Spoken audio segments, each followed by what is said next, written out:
Assalamualaikum warahmatullahi wabarakatuh. Kami dari kelompok 4 jurusan akuntansi Universitas Islam Negeri Maulana Malik Ibrahim Malang akan mempresentasikan mata kuliah ekonomi makro yang berkenaan dengan keseimbangan ekonomi 3 sektor. Kelompok kami beranggotakan saya sendiri, Diah Nuritasari, dengan NIM 200502110080, Evira Afif Nurjana dengan NIM 200502110059, dan Azhar Saidin Syihab dengan NIM 200502110127. Pengertian perekonomian 3 sektor. Perekonomian 3 sektor adalah perekonomian yang melibatkan 3 sektor ekonomi yang terdiri dari sektor rumah tangga, perusahaan, dan pemerintah. Campur tangan pemerintah menimbulkan 2 perubahan penting dalam proses penentuan keseimbangan pendapatan nasional, diantaranya pemungutan pajak akan mengurangi pengeluaran agregat melalui pengeluaran ke atas konsumsi rumah tangga, dan pajak memungkinkan pemerintah melakukan pembelanjaan, dan hal tersebut akan menaikkan pembelanjaan agregat. Aliran pendapatan.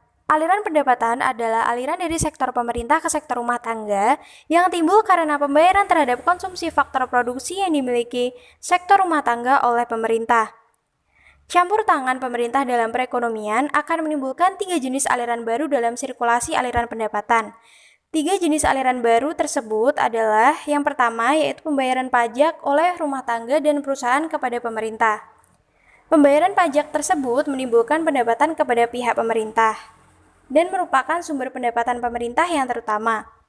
Yang kedua yaitu pengeluaran dari sektor pemerintah ke sektor perusahaan. Aliran ini adalah menggambarkan nilai pengeluaran pemerintah ke atas barang-barang dan jasa yang diproduksikan oleh sektor perusahaan. Yang ketiga yaitu aliran pendapatan dari sektor pemerintah ke sektor rumah tangga. Aliran itu timbul sebagai akibat dari pembayaran ke atas konsumsi faktor-faktor produksi yang dimiliki sektor rumah tangga oleh pemerintah. Pembayaran oleh sektor perusahaan sekarang dapat dibedakan menjadi 2 jenis, yaitu pembayaran kepada sektor rumah tangga sebagai pendapatan kepada faktor-faktor produksi dan pembayaran pajak pendapatan perusahaan kepada pemerintah. Syarat keseimbangan. Yang pertama adalah syarat keseimbangan pengeluaran agregat. Syarat keseimbangan ini meliputi 3 pembelanjaan. Yang pertama adalah konsumsi rumah tangga, yang kedua investasi perusahaan, yang ketiga pengeluaran pemerintah membeli barang dan jasa. Keadaan demikian menciptakan keseimbangan dalam perekonomian 3 sektor menjadi penawaran agregat sama dengan pengeluaran agregat, atau bisa disebutkan Y sama dengan AE atau Y sama dengan C plus I plus G. Yang kedua adalah syarat keseimbangan pendapatan rumah tangga. Digunakan untuk 3 tujuan. Yang pertama adalah membiayai konsumsi, yang kedua ditabung, yang ketiga membayar pajak. Keadaan tersebut dapat menimbulkan persamaan Y sama dengan C plus S plus T. Yang ketiga yaitu syarat keseimbangan pada pendapatan nasional. Pada setiap sektor rumah tangga, persamaannya adalah Y sama dengan C plus S plus T. Dalam keseimbangan agregat berlaku Y sama dengan C plus I plus G. Apabila C dikurangi dalam setiap ruas, maka persamaan keseimbangan pada pendapatan nasional menimbulkan I plus G sama dengan C plus T. Jenis-jenis pajak ada 4. Yang pertama yaitu pajak objektif, yang kedua pajak subjektif, yang ketiga pajak langsung, dan yang keempat pajak tidak langsung. Pajak objektif adalah pajak yang memperhatikan nilai dari suatu objek pajak. Pajak pertambahan nilai atau PPN adalah salah satu contoh dari pajak objektif. Yang kedua yaitu pajak subjektif.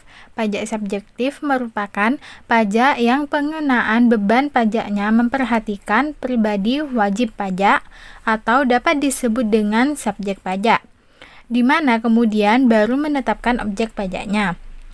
Dalam hal ini, keadaan pribadi seorang wajib pajak sangat mempengaruhi besarnya jumlah pajak yang terutang. Kemudian yang ketiga yaitu pajak langsung. Pajak langsung adalah pajak yang harus ditanggung sendiri oleh wajib pajak yang bersangkutan dan tidak dapat dialihkan kepada pihak lain. Dengan kata lain, pajak langsung harus dibayar sendiri oleh wajib pajak dan tidak dapat diwakilkan. Kemudian yang keempat yaitu pajak tak langsung, merupakan pajak yang bebannya dapat dialihkan kepada pihak lain.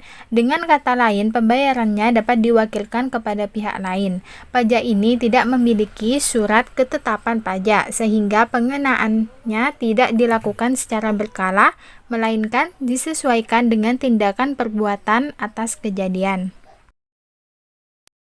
Kemudian bentuk-bentuk pajak pendapatan ada 3. Yang pertama yaitu pajak regresif, yang kedua pajak proporsional, dan yang ketiga pajak progresif. Yang pertama, pajak regresif merupakan tarif pajak yang nominalnya tetap. Dalam pajak regresif, tidak memperhatikan jumlah yang dijadikan besar pengenaan pajaknya atau tidak berubah-ubah. Tarif pajak regresif juga diartikan sebagai tarif pajak yang akan selalu sama sesuai dengan peraturan yang berlaku.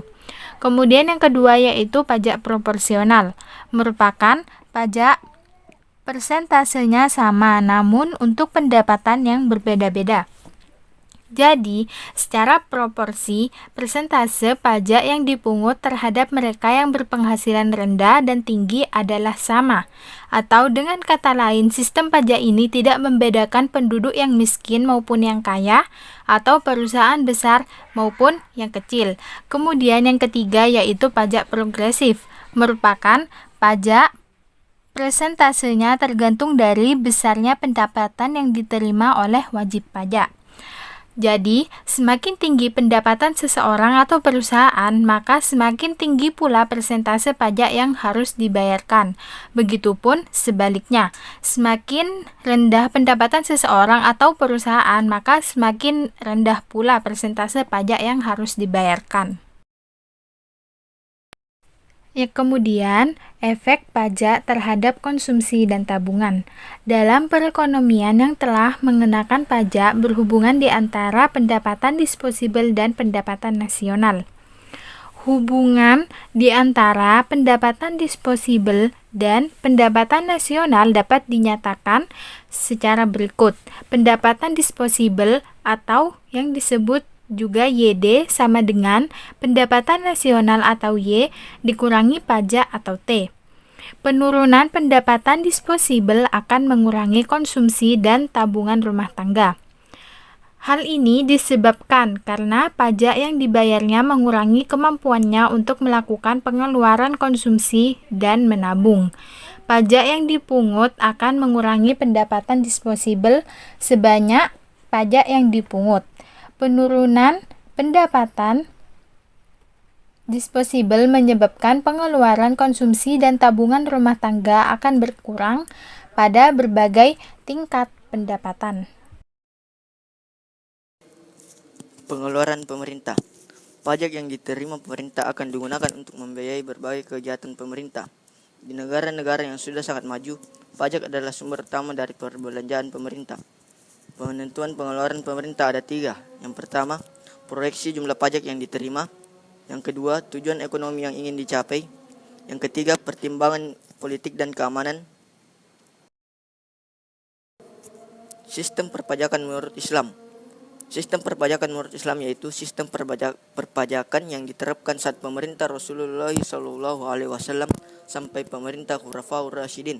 Sistem perpajakan secara bahasa Arab disebut dengan dharibah yang berarti mewajibkan, menetapkan, dan menentukan. Ada 5 unsur pokok yang merupakan unsur penting yang harus terdapat dalam ketentuan pajak menurut syariat, yaitu 1. Diwajibkan oleh Allah Subhanahu wa taala. Yang kedua, objeknya adalah harta. Yang ketiga, subjeknya kaum muslim yang kaya, dalam hal ini tidak termasuk non-muslim. Yang keempat, tujuannya untuk membiayai kebutuhan mereka. Dan yang kelima, diperlakukan karena adanya kondisi darurat atau khusus yang harus segera diatasi. Jenis-jenis sistem perpajakan dalam Islam. Ada 5 jenis sistem perpajakan dalam Islam. Yang pertama ialah pajak pendapatan dan harta kekayaan atau zakat. Zakat adalah cambuk ampuh yang membuat zakat tidak hanya menciptakan pertumbuhan material dan spiritual bagi orang-orang miskin, tetapi juga mengembangkan jiwa dan kekayaan orang-orang kaya.